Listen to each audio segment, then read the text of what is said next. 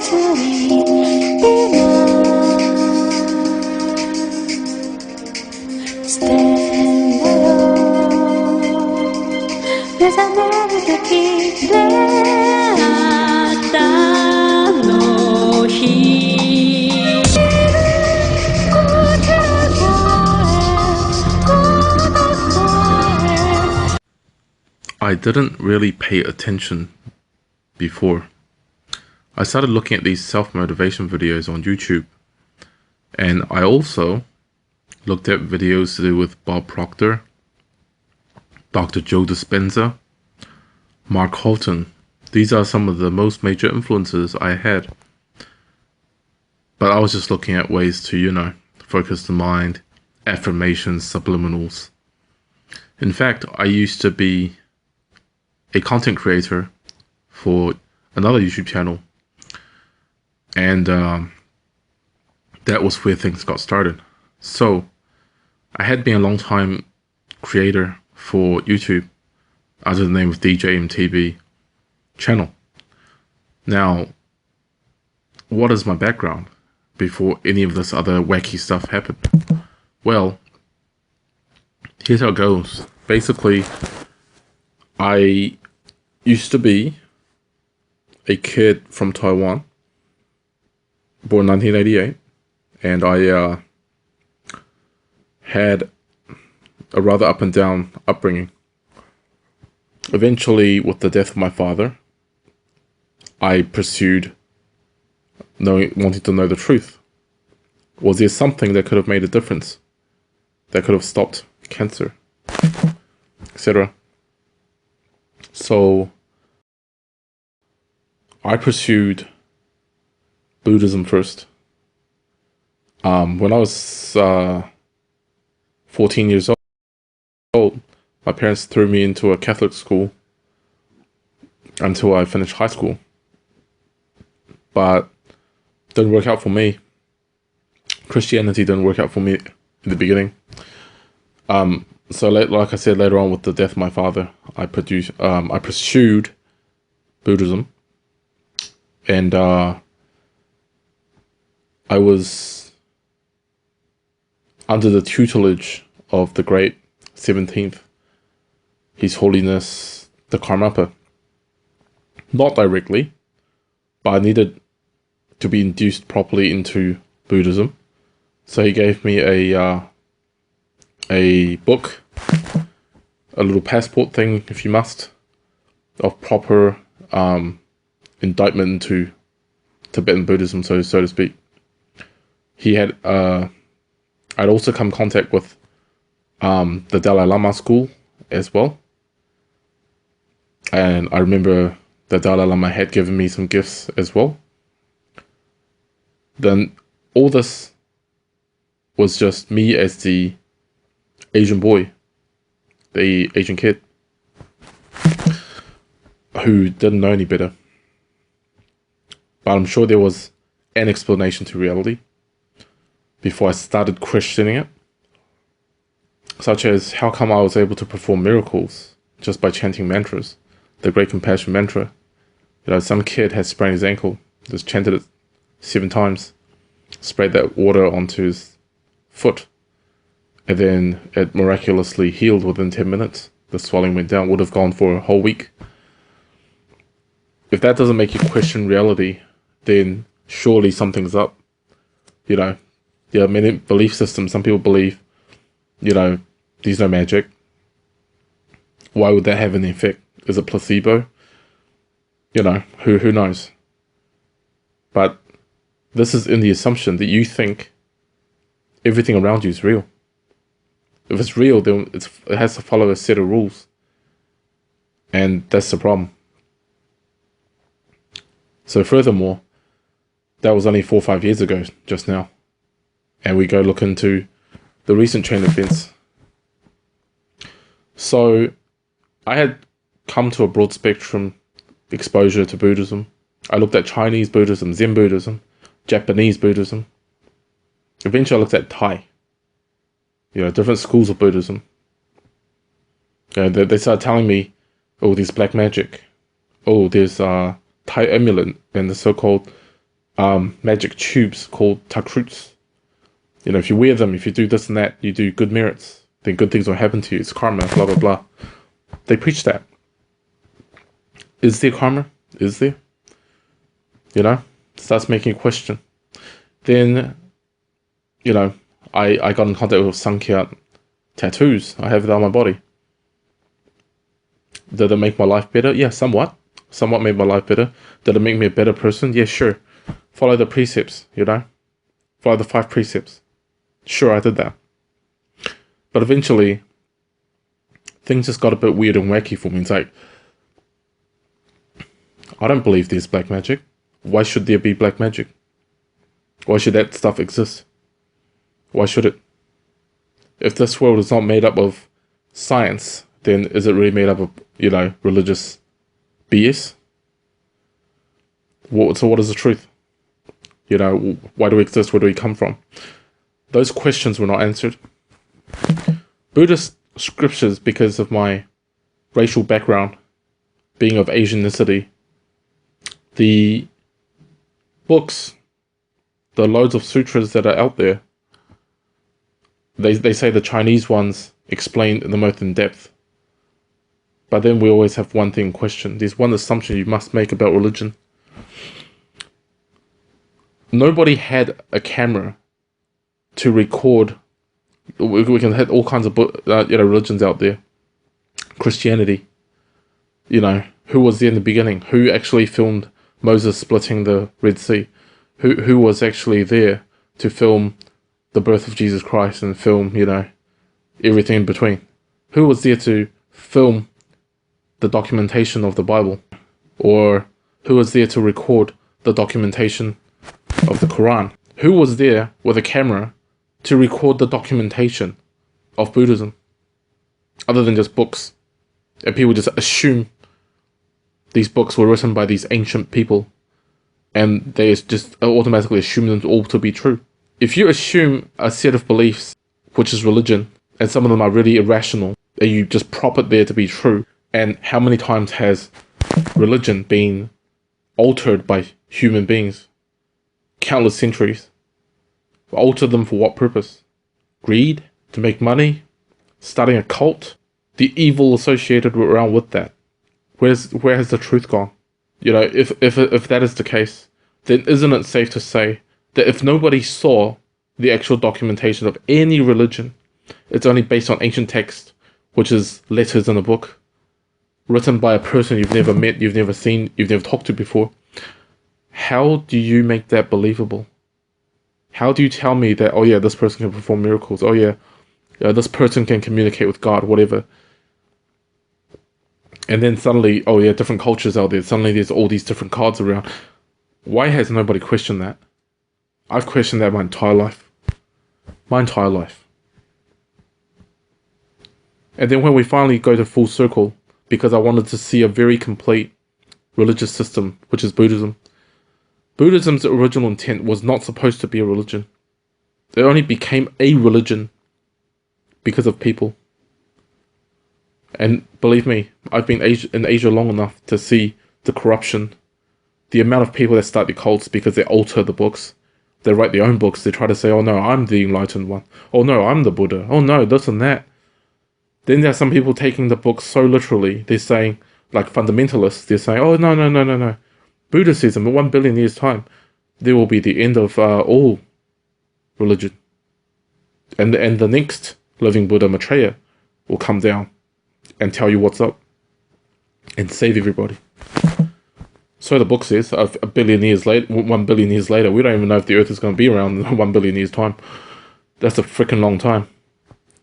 And then, you know, it's really, like, even me as a devout Buddhist, it's starting to make me even question my own religion. I was thinking, like, does that sound plausible to you? 1 billion years. At this current point where Buddhism stands, it's a slippery slope.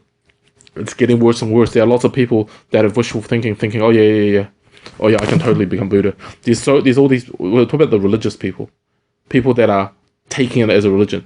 The people that are taking it as a philosophy, you know, enlightened mind, senses, the Western people, they understand Buddhism a lot differently than Asian people.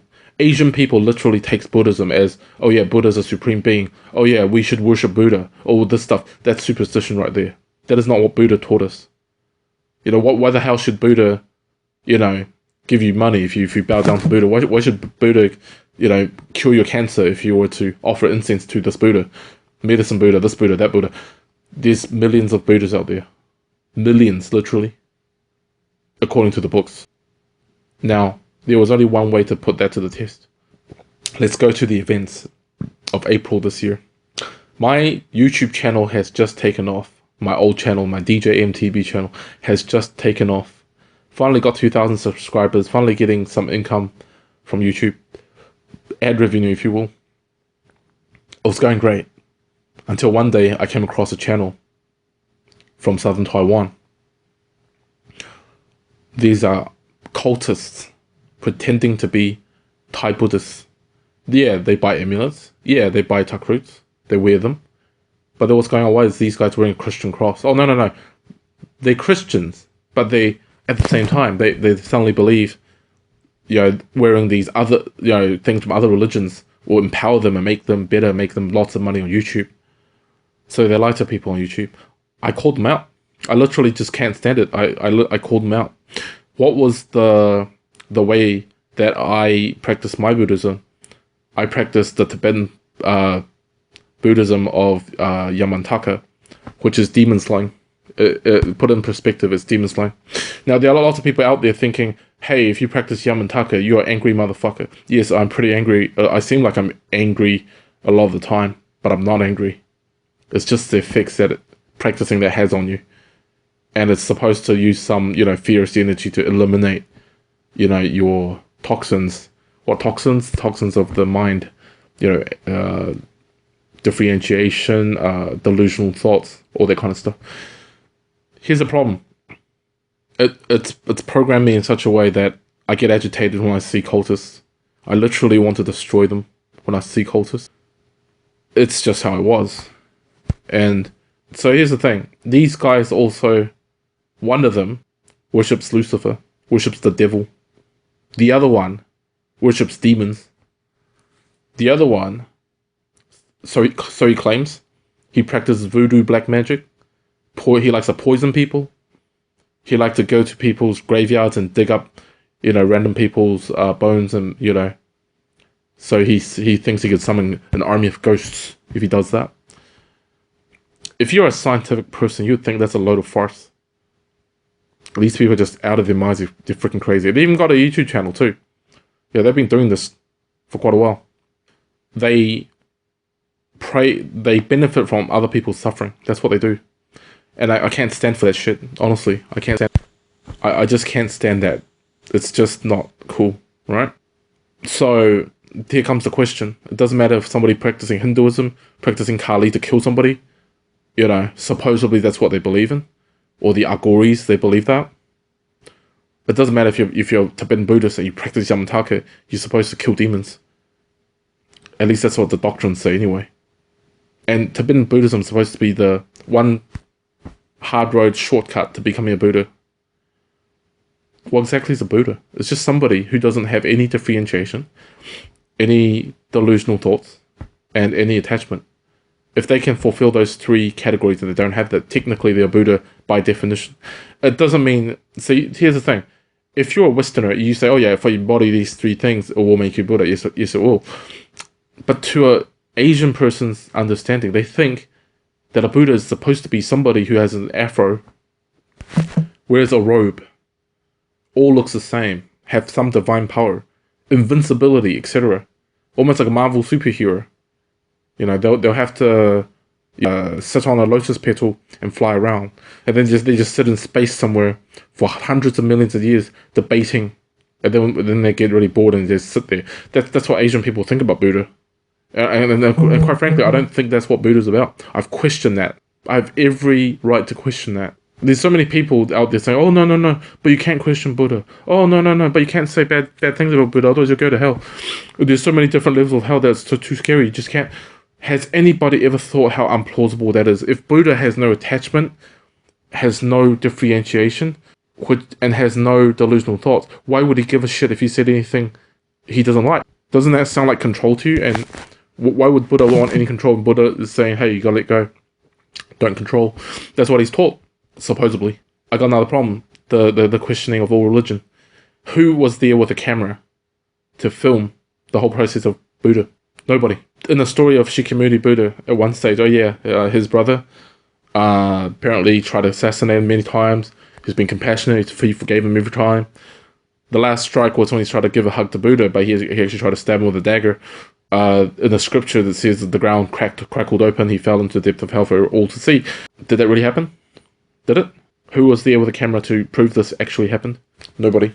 So that's why when I say that, religious people will get angry. They will detest what I said, but this is from like a scientific perspective. So I have every right to question that. I have been a devout Buddhist all my life. I have performed many miracles before.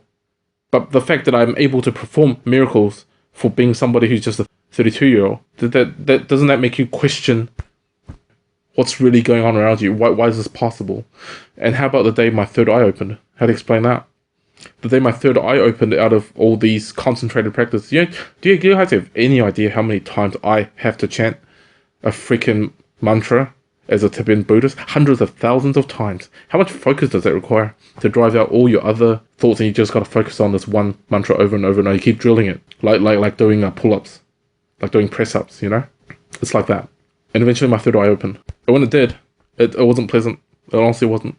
In the beginning of April 2020, not long after my third eye opened, I have already 2 telepathic abilities. One, I'm a natural, telepath would be the right word. It means I know what everybody's thinking. I not only do I know what everybody's thinking, I know what they're feeling. I also know entities, what they're feeling, what they're thinking. Now, that's another step of ridiculous. And that's another step of irrational. From a scientific perspective, it's like, how is that even possible? Unless you want to say, oh yeah, from the spiritualist perspective, oh, we're all connected. You know, we're all connected via frequencies, blah, blah, blah. I've heard that saying before. I have. So, here's my other issue. Here is what happened all the way to now. Amidst the time beginning April 2020, I met a Taoist man, and this man is honestly pure evil. He claims to be a Taoist, but actually he's a demon worshipper. He's a cultist. And he's trying to say, yeah, if you pay me some money and I do this and that for you, yeah, you'll make all the money in the world. But you have to keep giving me money. It's like organized cult shit, you know? And so I was skeptical. This man claims to enhance my third eye. It will allow me to see all the deities and all the ghosts and all of that. Because the guys I tried to sue, the cultists from the south, they already launched a black magic attack on me. At one time I was working, my right hand started rotting. I literally watched my right hand rot, and right now it's the scars are still there. And I'm just like, you know what? This is fucking ridiculous. Why should I believe black magic exists, and why should my right hand rot for no apparent reason? I mean, they live all the way down south. I live up north. How is that even possible? It makes you wonder. It makes you that at that moment was when I started the very fabrics of reality. What the hell is this shit? If they can kill somebody using so-called black magic, and this is quite prominent in Southeast Asia, you can technically class Taiwan as Southeast Asia, then why do you need guns? Why do you need assassins? Why do you need to pay somebody to kill a political opponent? Why don't you just use black magic and kill them without a trace, and there's no proving in court because it has to be scientific? There must be a murder weapon. You don't even need a murder weapon to kill somebody and harm somebody. Then why the fuck should I believe black magic's real? Quite frankly, it's not. It's made me even question the very fabrics of reality. What the hell is this shit we live in? You can kill somebody with black magic? There's no such thing as black magic. There's no such thing. And that's when I started reinforcing my scientific views. There is no such thing as black magic. And in fact, I started to question, there is no such thing as ghosts. There's no such thing as demons. There are no such thing as gods and goddesses or whatever. Coming from an Asian background, they have a gazillion gods that they pray to. Whatever. So this guy was supposed to want me to take under his wing. Oh, no, he wants me to pay him money. And supposedly, he's going to teach me the way. He's going to attune my third eye. He's supposed to be the Grand Master. This older guy. who's actually just a cult con man. Whatever he did to me, after I paid him some money, I started seeing things. I started seeing, he says he commands a whole army of demons. And these demons range from Asian demons to Western vampires, all wearing like plate mail, some sort of magical swords. Supposedly they can kill a human being in 3 hits or whatever. He even's got like an armada of ships with technology with all these demon soldiers in it. And I haven't really seen ones that use guns. I've only seen ones that wear plate mail. And I was just like, oh, okay, sure, all right. And then he even showed me, he says, you know what, he's on pretty good terms with Lucifer, and he's going to show me Lucifer and his daughters. I literally saw them. I saw them with my own eyes. But there was one thing I questioned when I saw them. The one thing I questioned when I saw them was, are you for real? Like, is this shit really for real? And secondly, why do they look like a hologram? Almost pixelated. They're literally, when I think back right now, they looked like a hologram. That's what it felt like. A hologram. Like one of those holograms from Star Wars. Right? So I wasn't going to believe it. Yeah, sure, I saw it, but I wasn't ready to believe it. And look, I mean, I'm not supposed to go and believe that demons are real, because they're the very things I try to kill with my practice in Buddhism. It's like with the polar opposite. He's saying, like, sometimes you gotta, this is the con man. He says, you know what? Sometimes you just gotta let go of your so-called differentiations. You gotta, ally with whoever you can, even if they're demons. If they're helping you, who gives a shit? That's what he reckons. But there's a big problem. Can you control demons? Or do demons control you? That was the other question I had in my mind. And I was like, then this guy doesn't sound he's right in the head, man. He's literally not right in his head. A lot of times he's, eventually the more I hung out with him, the more I see he's not the one in control. The demons are the ones in control. And then I started questioning, man, if he could arm his army with freaking weapons and ships and all this stuff, what the hell is this what the hell's going on? This is not religion anymore. This doesn't sound like religion anymore. It doesn't even sound like something written in the Book of Satan, the 3rd book of Christianity locked away in the Vatican's vault. It doesn't sound like it anymore. I've read so many religious texts on so many different religions. This makes absolutely no sense whatsoever. It makes literally no sense. And at the point, he says, you have learned the way. Now I show you how to use your meditative powers to summon your ethereal weapons to fight your enemies. It appears the demon lord that, the guy who worships down south, who's, they got together and they fired this attack on you to rot your right hand.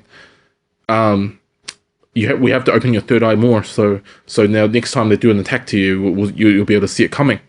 It sounds logical. Yeah, that sounds logical. Sure, I'll roll with it for now. Believe me, from that point all the way to now, I've experienced some really, really fucked up shit that will drive a normal man crazy. It literally will. Able to open a portal. I was able to build my own base. I was able to, use my Buddhist knowledge, because at that point I could see ghosts.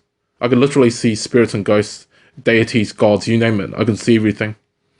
I could see Brahma, I could see frickin' Shiva, I could see Vishnu, I could see all the gods. Everything from the scripture up until now, even in, gods of other worlds are all included in the Buddhist scriptures. They are, including Jesus, including God, including Allah. And also, who's the first general in command sitting beside Allah? So Osama bin Laden, funnily enough. Are you supposed to take all that as real? Are you supposed to? Or what is real? Didn't Morpheus from the Matrix once said, Neo, what is real? Define real. If real is just electronic signals, your 5 senses sent to your brain, then what is real? Are you experiencing what's real? Reality? Or are you just, getting reality from whatever somebody's put in your brain? That makes you question even more. You're like, what the hell is this shit? Excuse my language, but what the hell is this shit? Honestly. Why can't I summon a Cult 1911 out of nowhere on my hand? Why can't I even change? I can imbue the magazine with magical properties. Why can't I do that? It starts making you question, is this real or is this a game? How about I had allies? See, in Buddhism, you're supposed to be able to run with mantras. If you're in Buddhism, you'll know exactly what I'm talking about. There's a mantra for gathering spirits. And then suddenly your room, no matter how hot it is, becomes freaking cold. You got ghosts and spirits all around you. And if you go with your third eye open, you'll see them. You'll literally see them. And you're supposed to do another mantra to summon food. They eat the food, and that's supposedly send them to the heavenly realm. Then they instantly get converted into like a second tier, third tier god. Deity. If that's what you want to call it. And then I got another mantra to fix them up. So for some, I don't know why, but for some certain reason, they'll become women. And they're a deity. Like a Valkyrie almost, if you want to understand it that way. Yeah, sure, a Valkyrie. And then I get them come back down, and they join my ranks. I'm raising literally a celestial army. To do what? To fight against the demonic horde. At first I wasn't going to, because it was supposed to be under the command of, the Taoist guy. The demon worshipper Taoist guy. Who claims that it's all under his control, but factually it's not. He says, well, his factions are different from the faction that the guy down south worships. And apparently that one's the most powerful one. They call it the Eagle Clan. Their flag is like one of an eagle. And they're supposed to be the most ruthless, more powerful one in the ethereal world. So he calls it. It's all jargony terms. At this point, would you take that at face value? Or would you still be skeptical? The craziness I saw. There were so many times where I nearly got killed. I got scars all over my body from what those things did to me. You seen those videos on YouTube of demonic possession and how these people got these random scratch marks and stuff? Random scratch marks on their body is nothing compared to the scars I've got on my body. It's nothing. How about getting thrown acid globules from demonic troopers, and that hits me right on the back, right on the arm? Do you want to see some scars? I got some horrific scars on my body. But why is that? Because you believe it to be real. You perceive it to be real. Therefore, the more real you think it is, the more damage it's going to do to you. Then the moment you realize it's not real, that's when they're all gone. That's when you realize, holy shit, the stuff that Buddha taught, 6 realms of samsara, and the 4 holy realms. As soon as you accelerate, you see past the BS of the 6 realms. And then, when I thought I finished, I thought I destroyed them all. I even used the Buddha palm technique and literally slapped a giant hole on their planet. It was literally at that point, it was a battle of, you gotta literally look at the Buddhism star map. Buddha drew a star map. And I'll show you a picture of that at some point. Of the universe. And then there's a pillar in the center. And it's supposed to cross dimensions into the realm of gods and so forth. And you gotta pierce beyond the veil of the realm of gods. There's supposed to be 33 layers to get to the realm of the holy. So you got like Arahant, which is a holy person without desire. Many monks in Thailand claims to be of that caliber. There's supposed to be Bodhisattvas, which is supposed to be no desire, no differentiation. Still has delusional thoughts. And then there is like 50 degrees of that before you hit a Buddha. And Buddha's got 3 degrees. 1, 2, 3. Then at the very end of the cycle, there is something called the Pillar of Light. And if you go, and it says in the scriptures for Buddhism, he who passes through the Pillar of Light will gain eternal life and see the true world. And see the true world. That's what it says. Now, most Buddhists, or 90% of Buddhists out there, they understand, they really believe, crossing over that barrier, the Pillar of Light, you will see the real world. What the hell does that mean? There's so many monks out there that all say one thing. They say, everything around you is fake, man. Don't take it too seriously. It's all fake. It's fake. It's all fake. It's a delusion. It's all fake. What do they mean by that? There is no monk existing today. Not a single one has ever, in the last 2,000 years, passed through the Pillar of Light. I was going to put that to the test. I was like, you know what? I'm going to put that to the test. Because the reason why nobody did it is because anyone that does it, they must do it by projecting their consciousness and subconsciousness. They got to drive it through the top of their head, through, and exit the Pillar of Light. If they do that, the consequence of doing so is you will die. You literally will die. From a religious standpoint, it's literally ripping your soul out of your body to fly and cross over the Pillar of Light. The consequence is you will die. Now, why does the scripture say you will gain eternal life instead of dying? Why does it say that? I really want to find out. Because at this point, having demons around me and shit, and then finally find out, hey, when I said I don't want to play this game anymore, suddenly they disappeared.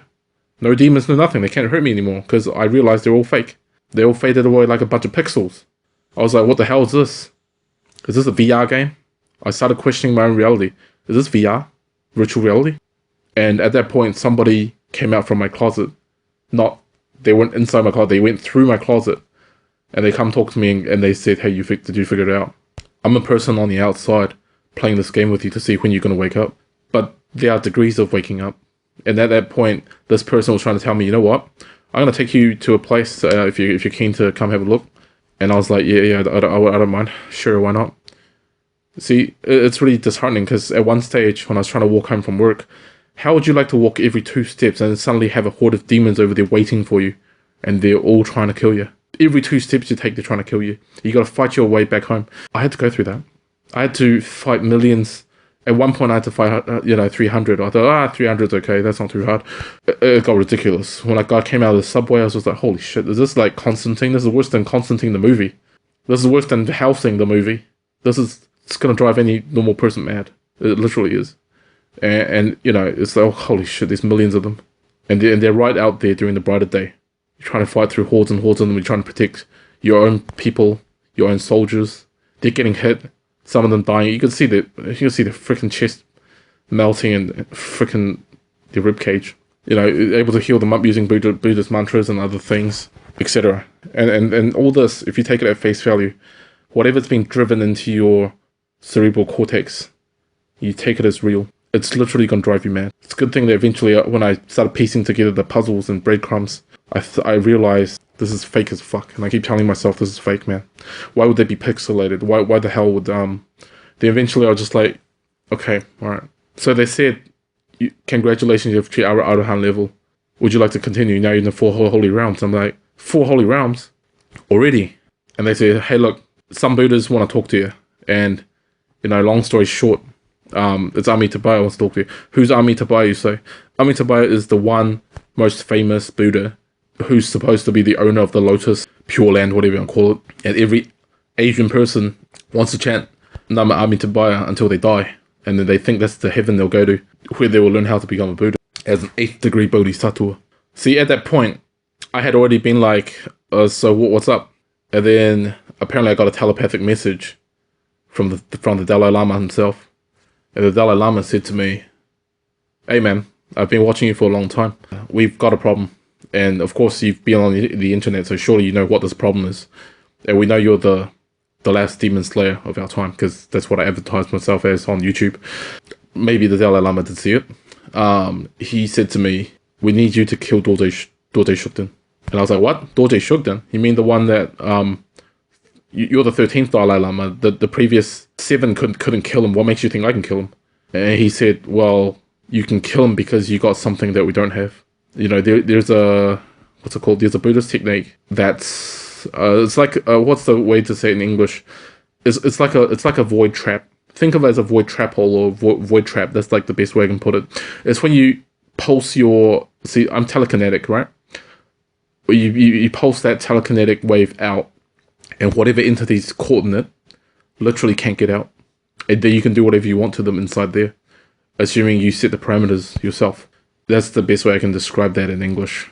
So at this point, you might think, oh man, this guy's nuts. What's he talking about? If you're Buddhist, you know exactly what I'm talking about.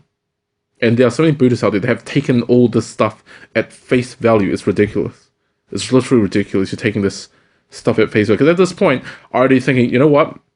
This is just so fake that I believe at this point it's a game. If the Dalai Lama himself couldn't kill Dorje Shugden because he's too powerful, a Buddhist monk who turned demon, and then there's all these people, the divide of the Buddhists. There are a bunch of people trying to, diss down the Dalai Lama. And believe me, I'm on the Dalai Lama's side. I'm not on the Dorje Shugden guy's side.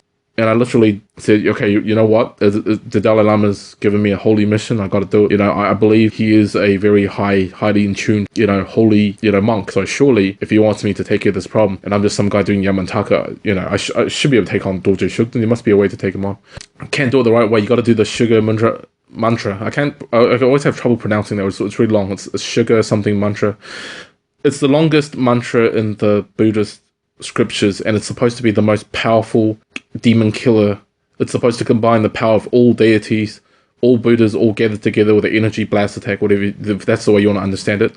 It's kind of like that. It's almost Dragon Ball Z-like, and it kills any demons. And there are many, many demon slayers of the Buddhist sect in Taiwan, China, that practice this thing to kill demons, assuming demons are real. Right now, at this point, I'm just thinking, well, according to the scriptures, demons don't belong in the four holy realms. What the hell is Dorje Shugden doing here? And he says that that's precisely it. There's a glitch in the system. That's the way I understood it. And the Dalai Lama explained to me that, okay, so here's the deal. The reason why this thing's roaming around the four holy realms is because he was a Bodhisattva level monk who literally was overcome by anger after he was killed off by jealous monks of his position. And he became a demon known as Dorje Shugden. And then there were people trying to worship him, and this is getting ridiculous. And I was like, okay, sure, why not? Surely there must be a way to kill him. And, you know, this is still assuming the identity of the Asian kid who, you know, grew up in the West, and, you know, his family has a game store, and what was the game he played the most in his entire life? The game I played the most was Yu-Gi-Oh! I literally played Yu-Gi-Oh! For a good chunk of my life.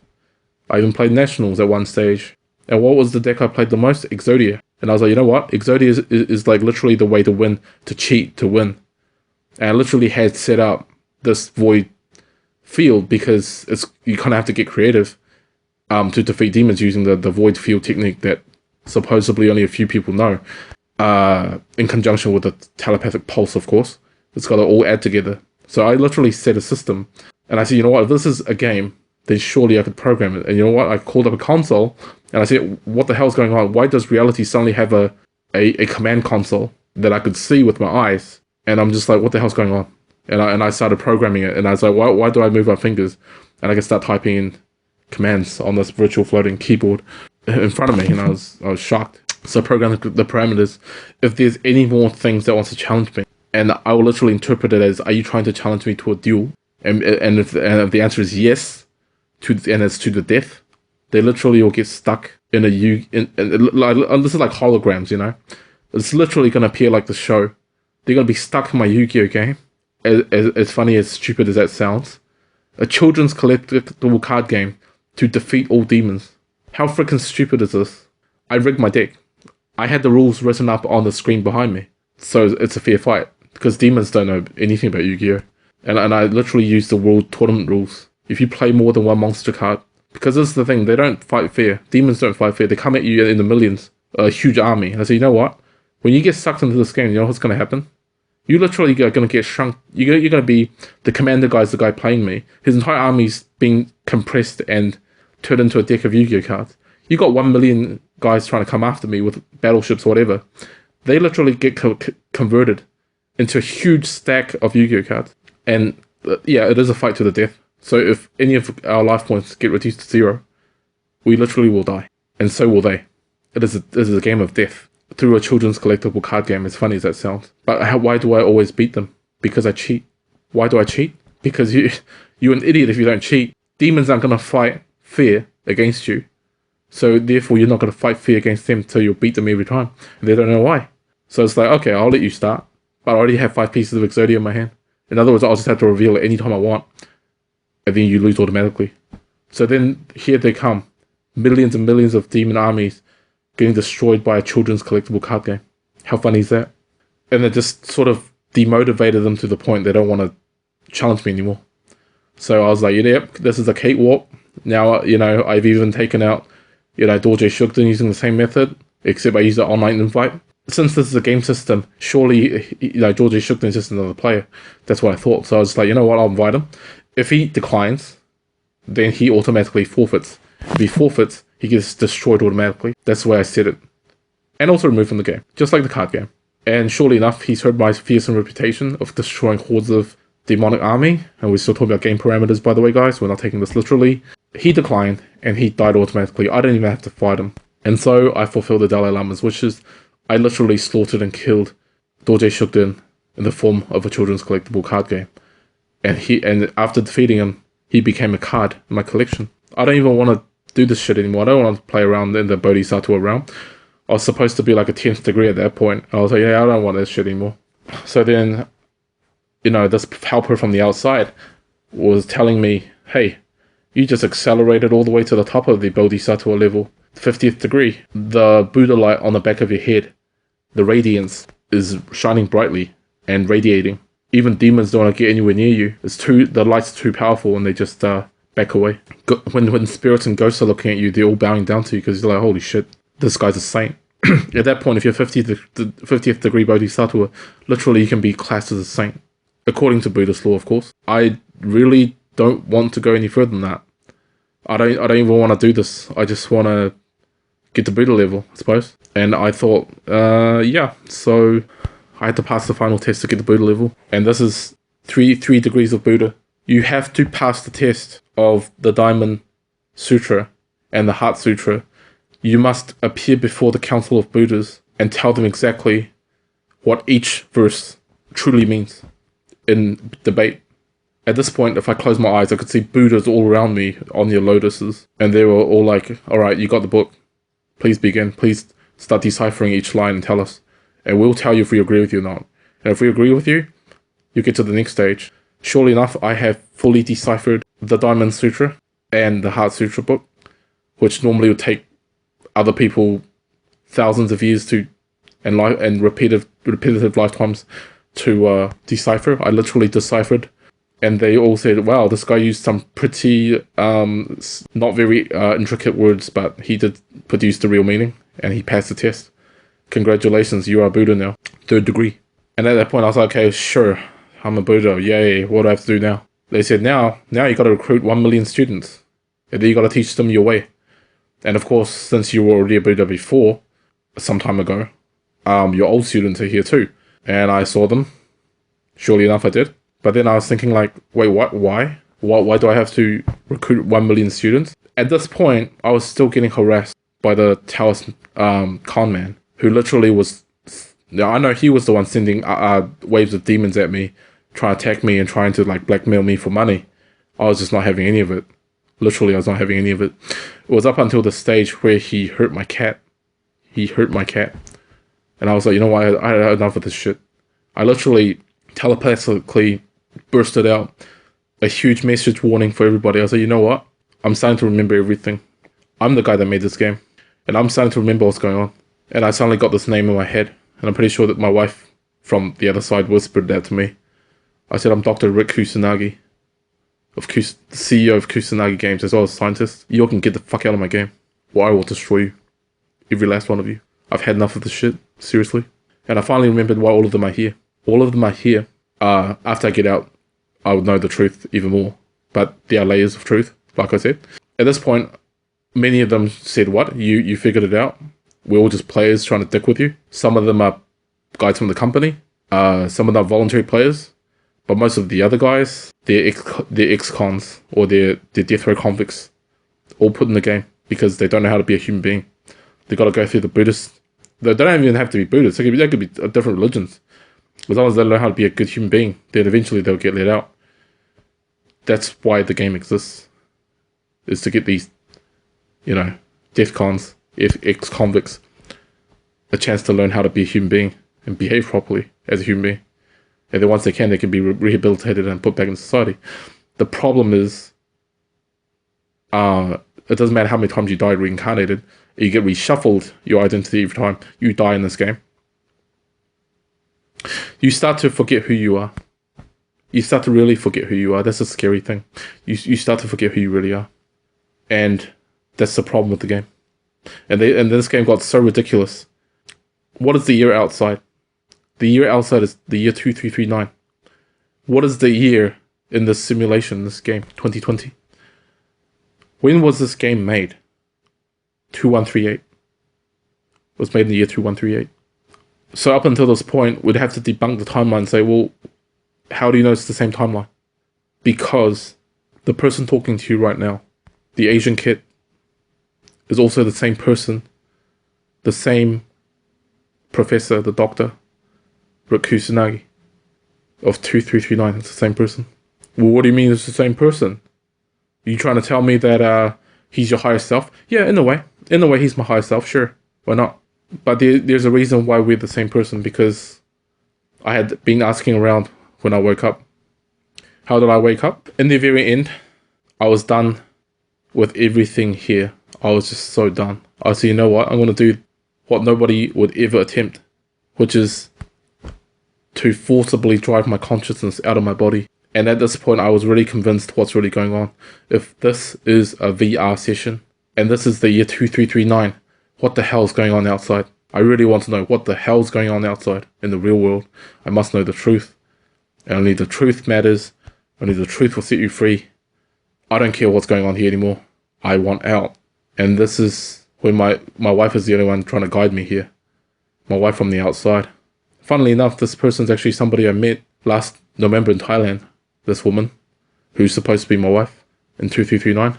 Vice CEO of the company is trying to get me out. There's a lot of problems in the real world. I gotta solve it out as well. Not just here. I have to sort it out. And so what happened?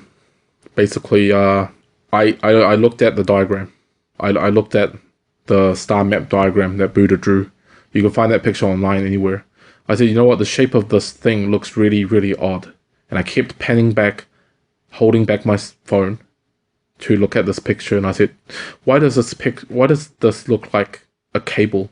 It literally looks like a cable, and it's going upwards, and it looks like it's going into a cerebral cortex. And then I thought about it, and I asked my wife telepathically, why does that look like a cerebral cortex?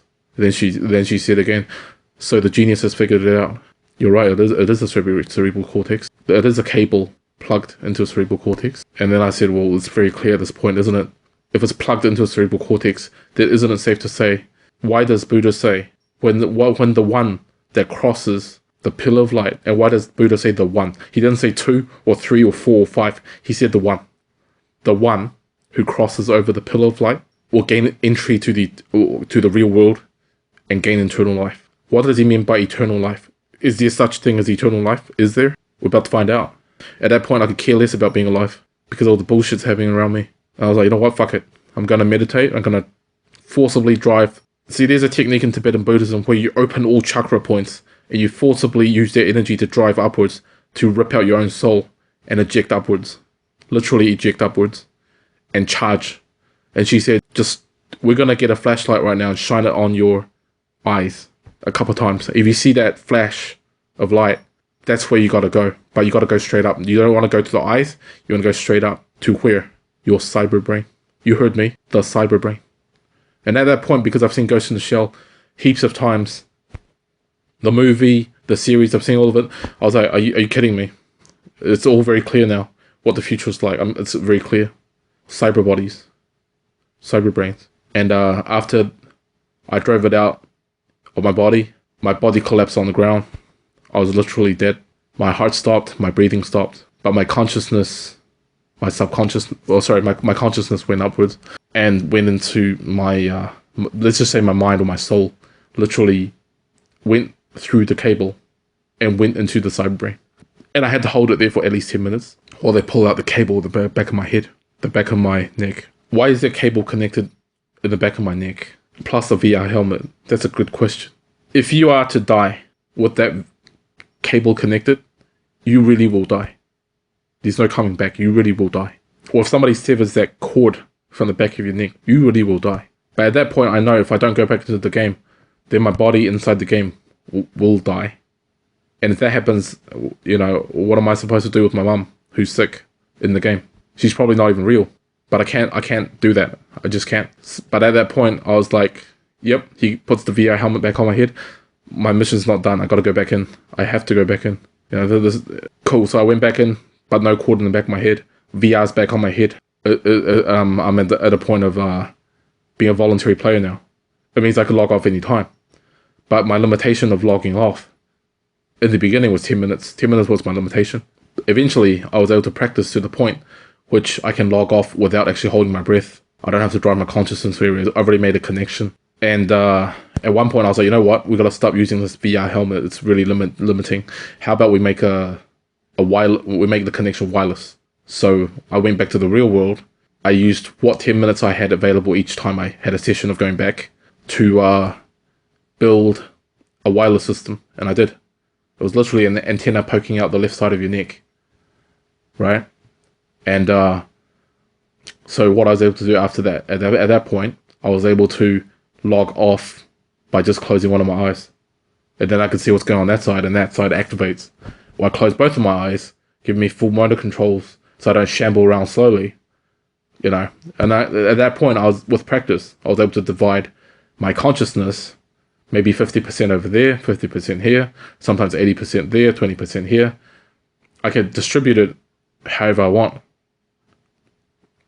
at that point. And yeah, that's the first part of my story. There are many more wacky things after that.